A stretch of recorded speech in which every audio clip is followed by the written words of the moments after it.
Hello, bachcho. Let's read this question. So this question says two particles A and B. Two particles A and B is having a charge q are placed at a distance d apart. Where would a particle of charge small q be placed on the perpendicular bisector of AB so that it experience maximum force? What is the magnitude of this maximum force? Okay. और इस maximum force का क्या बताना है? Magnitude बताना है, right? देखिए बच्चों, इस क्वेश्चन का की कॉन्सेप्ट आप क्या लिख सकते हैं? इलेक्ट्रोस्टैटिक फोर्स लिख लीजिए। क्या लिख लीजिए? आपका electrostatic force will be the key concept of this question. ठीक है। और हमें मैक्सिमम वैल्यू ऑफ फोर्स के लिए यहाँ पर क्या बताना है? डिस्टेंस बताने की। What is the magnitude of the maximum force. Alright. Alright, हमें देखिए यहाँ पर क्या बताना है? दोनों चीजें बतानी है, मैग्नीट्यूड भी बताना है, ऑलराइट। और क्या बताना है आपको? Wait should a particle, distance भी बतानी है। ठीक है। अब देखिए बच्चों, उस क्वेश्चन को स्टार्ट करते हैं। Two particles A and B each having a charge q are placed at a distance d apart where should a particle of charge q be placed on a perpendicular bisector of AB। ठीक है। ये मान लीजिए आपका charge है, ये आपका second charge है। ठीक है। ये आपका A है, ये आपका पार्टिकल B है। ठीक है। दोनों के पास चार्ज कितना? आपका Q के इक्वल है। ओके। और इनके बीच की सेपरेशन कितनी है? आपकी स्मॉल d के इक्वल है। सेपरेशन कितनी है? स्मॉल d के इक्वल है। Where should a particle of charge small q, ठीक है, small q is placed on the perpendicular bisector of AB के परपेंडिकुलर बाइसेक्टर यानी कि यहाँ पर। ठीक है। हमने क्या कर रखा है? एक चार्ज को यहाँ पर ऐसा रख रखा है। ठीक है। इसका चार्ज कितना आपका स्मॉल क्यू के इक्वल है। So that it will experience maximum force. ये क्या करे? मैक्सिमम फोर्स एक्सपीरियंस करे। ये मान लीजिए बच्चों, यहाँ से यहाँ तक की डिस्टेंस आपकी एक्स के इक्वल है। ठीक है। मान लेते हैं ये परपेंडिकुलर डिस्टेंस कितनी? एक्स के इक्वल है। अब देखिए, इस चार्ज पार्टिकल स्मॉल क्यू पर आपके दो फोर्स लेंगे। एक फोर्स आपका इसके कारण लेगा, ये इसको हम देखिए सी पोजीशन मान देते हैं। ठीक है। तो यहाँ हम लिख सकते हैं, एक तो फोर्स आपका देखिए प्लस क्यू के कारण लेगा, एक ये ऐसे लिख सकते हैं, force acting on C because of A. और दूसरा फोर्स किसके कारण लेगा? Force acting on C because of B. ठीक है। इन दोनों के कारण लगेगा। ठीक है। और इस फोर्सेस का क्या देखिए कंपोनेंट आएगा। मान लीजिए ये एंगल आपका कितना? थीटा के इक्वल है। ये एंगल थीटा होगा तो मैं बता सकता हूँ दिस एंगल शुड, ये एंगल थीटा होगा तो ये एंगल आपका 90 हो जाएगा। ये आपका कितना होगा? This should be 90 minus theta. ये आपका आपका यहाँ से कितना होना चाहिए? फिर आपका 90 माइनस थीटा होना चाहिए। ठीक है। ये एंगल आपका फिर 90, अगर ये एंगल थीटा है, this angle should be 90 minus theta. ठीक है। ये एंगल आपका 90 माइनस थीटा होना चाहिए। ठीक है। ये एंगल आपका 90 माइनस थीटा। ठीक है। अब देखिए, ये जो आपका फोर्स आ रहा है, फोर्स के दो कंपोनेंट आएंगे। फोर्स के कहेंगे दो कंपोनेंट। एक फोर्स का कंपोनेंट इस डायरेक्शन में आएगा, वाई एक्सिस के अलॉन्ग। ठीक है, यानी कि वर्टिकल। और एक कंपोनेंट आपका ऐसा हॉरिजॉन्टल आएगा। हॉरिजॉन्टल वाले तो देखिए कैंसिल आउट कर देंगे, इसका और इसका कंपोनेंट कैंसिल कर देगा। वर्टिकल कंपोनेंट क्या हो जाएंगे? आपके यहाँ से ऐड हो जाएंगे। ठीक है।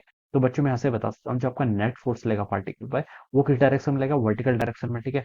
और उसका कितना होगा? देखिए देखिए, एफ सी ए और एफ सी बी दोनों फोर्सेस का मैग्नीट्यूड भी सेम ही होगा। देखिए मैग्नीट्यूड क्या रहेगा? सेम। क्योंकि देखिए चार्जेस सेम है, capital Q and small Q. ठीक है। डिस्टेंस भी देखिए इनके बीच की क्या सेम है, तो मैग्नीट्यूड सेम रहेगा। तो मैं इसको लिख सकता हूँ, आपका एफ कितना होगा? ए के कारण मैं लिख सकता हूँ एफ का कितना?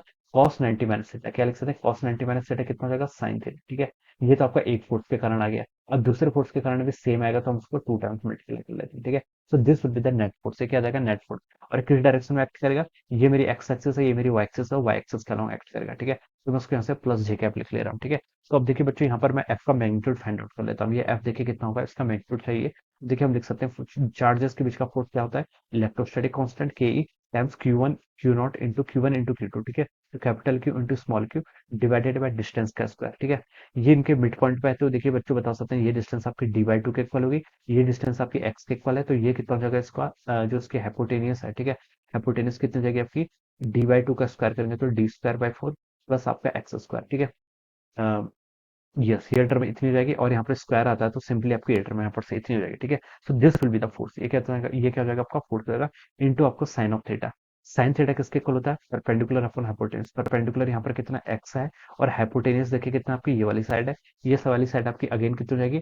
अंडर रूट ऑफ एक्स का square plus d square by four के इक्वल। ठीक है। तो ये तो आपका फोर्स आ गया। This will be the force. Force कितना आ गया? देखिए, k e into capital Q into small Q x divided by यहाँ से आपका D square by four plus x square to the power कितनी हो जाएगा? Three by two. ठीक है। ये वैल्यू आपकी क्या जाएगी? This will is the value of the force. आपकी फोर्स की वैल्यू होगी। अब हमें फोर्स की देखिए मैक्सिमम वैल्यू बतानी है। मैक्सिमम वैल्यू देखिए किसी भी फंक्शन की कैसे फाइंड आउट करते हैं? डी एफ बाई देखिए किसके साथ वेरी कर रहा है? फोर्स आपका एक्स के साथ, एक्स ही वेरिएबल है। तो D F by d x आपका जीरो के इक्वल होना चाहिए। तो इसको आप क्या कर लीजिए? डिफरेंशिएट कर लीजिए। देखिए मैं यहाँ से सॉल्व करता हूँ। D F by d x कितना होना चाहिए? आपका जीरो के इक्वल होना चाहिए। तो आप इस टर्म को क्या कर लीजिए? देखिए d by d x of force. Force कितना है यहाँ से? K e capital Q small Q x divided by कितना हो जाएगा? ये हो जाएगा d square by four plus x square to the power 3/2, ठीक है। इस टर्म का डिफरेंशिएशन कर लीजिए और ये टर्म किसके इक्वल आएगी आपकी, जीरो के इक्वल आएगी। तो के ई कॉन्स्टेंट है, क्यू कॉन्स्टेंट है, स्मॉल क्यू कॉन्स्टेंट है। अंदर वाले टर्म का डिफरेंशिएशन कर लेते हैं, ठीक है। तो ये टर्म कॉन्स्टेंट है तो जीरो के इक्वल आएगी, तो सिर्फ आप अंदर वाली जो एक्स वाली टर्म है, ठीक है, एक्स और डिनोमीटर में आएगी d square by four plus x square to the power 3/2, उसी टर्म का डिफरेंशिएशन कर लीजिए, क्योंकि ये टर्म तो कॉन्स्टेंट है, इधर जाके वैसे जीरो हो जानी, ठीक है। तो देखिए अब इसका डिफरेंशिएशन कर लेते हैं, ये कितना आएगा देखिए। पहले आप लिख लीजिए यहाँ पर आपका, इसको हम यहाँ से प्रोसीड कर रहे हैं, ये जाएगा आपका डी स्क्वायर बाय फोर, इस टर्म को आप ऐसे रहने दीजिए, ठीक है। इंटू आपका एक्स का डिफरेंशिएशन करेंगे तो वन, माइनस आपका एक्स को ऐसे रहने दीजिए। अब डिनोमिनेटर वाली टर्म का डिफरेंशिएशन करेंगे तो ये कितना हो जाएगा, d square plus x square 3/2 है, तो ये हो जाएगा आपका 3/2 से आप इसको यहाँ पर मल्टीप्लाई कर लीजिए, कि पावर कितना हो जाएगा यहाँ से आपका 1/2 हो जाएगा, ठीक है। अब आप अंदर वाले टर्म का डिफरेंशिएशन कर लीजिए, कितना होगा, D square by four constant term है, उसका differentiation zero plus x square का डिफरेंशिएशन करेंगे तो आपका ये टर्म कितनी, 2x के इक्वल हो जाएगी, ठीक है। तो ये वैल्यू बच्चों आपके इनपुट से इतनी आ गई, ठीक है। एक्स इंटू एक्स इंटू आपका 3/2 और 4x स्क्वायर, ठीक है, ये टर्म आपके यहाँ पर से इतनी आ गई, ठीक है। डिवाइडेड बाय डिनोमिनेटर में कितना हो जाएगा, इस टर्म का फिर आप स्क्वायर कर लीजिए, कितना हो जाएगा, d square by four plus x square to the power 3/2 का स्क्वायर करेंगे तो सिंपली थ्री, और ये टर्म आपकी जीरो के इक्वल है, तो ये वैल्यू तो आपकी वैसे भी जीरो हो जाएगी। तो आप देखिए यहाँ से क्या लिख सकते हैं, आपका क्या बच गया, ठीक है, राइट साइड में जीरो के इक्वल है, तो ये टर्म इधर जाके क्या हो जाएगी आपकी, जीरो के इक्वल हो जाएगी। यहाँ से आप लिख सकते हैं D square by four plus आपको X square to the power कितना, 3/2, ठीक है। इट इज इक्वल टू, ये माइनस वाले टर्म को मैं राइट साइड लेके चला गया, तो देखिए यहाँ से आपका ये टू से तो ये टू कैंसिल हो जाएगा, एक्स इंटू एक्स मल्टीप्लाई करेंगे तो एक्स स्क्वायर हो जाएगा, और एक थ्री है तो हो जाएगा आपका 3x का स्क्वायर, ऑलराइट। यहाँ से हो जाएगा आपका D square by four plus आपका X square to the power 1/2, ये टर्म आपके यहाँ पर से इतनी आ गई, ठीक है। अब देखिए क्या कर लीजिए, ये 1/2 से आपका यहाँ पर ये 1/2 कैंसिल करेंगे तो आपका सिंपली वन बच जाएगा, ठीक है।